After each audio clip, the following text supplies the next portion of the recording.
Il negozio rimarrà chiuso per un po' di tempo per problemi familiari e il cartello affisso sia davanti alla porta di casa che al negozio gestito dalla 79enne brutalmente aggredita e rapinata sabato sera. Siamo in via Nonis a Marsan di Marostica quando alle 8:30 di sera due malviventi si presentano alla porta della donna che vive con il figlio di 48 anni. Suonano il campanello e una volta che la porta viene aperta per l'anziana e il figlio inizia l'inferno. Calci, pugni, la 79enne viene legata, colpita ancora e ancora. Vogliono soldi, che il figlio consegna ai malviventi, non si sa ancora l'ammontare, che si danno alla fuga lasciando le due vittime ferite sotto shock.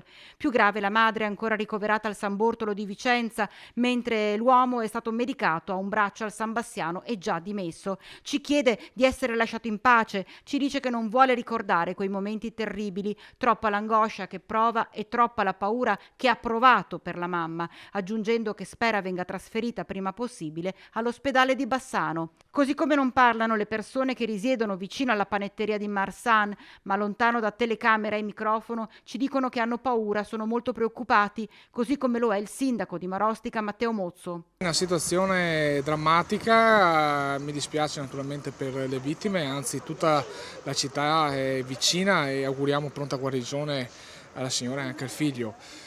Sono fatti che non si vorrebbero mai sentire sul territorio. Io spero sempre nel grande lavoro delle forze dell'ordine che riescano a dare dei frutti concreti e che si riesca a prendere questi malviventi, perché chi mette le mani addosso all'anziano sono dei disgraziati. Marostica che torna teatro di gravi episodi di cronaca dopo quanto accaduto qualche settimana fa in pieno centro in un bar dove una donna è stata sfregiata dall'ex compagno e salvata solo grazie all'intervento di una cliente. Quest'ultimo episodio è avvenuto lungo una strada molto illuminata e trafficata, non in piena notte, che preoccupa ancor più. È una situazione molto particolare e sono sicuro che le forze dell'ordine lavoreranno. Noi siamo a disposizione per aiutarle in qualsiasi modo. I carabinieri stanno seguendo ogni pista per rintracciare chi sabato sera ha avuto il coraggio di accanirsi con una brutalità simile contro una persona anziana e fragile.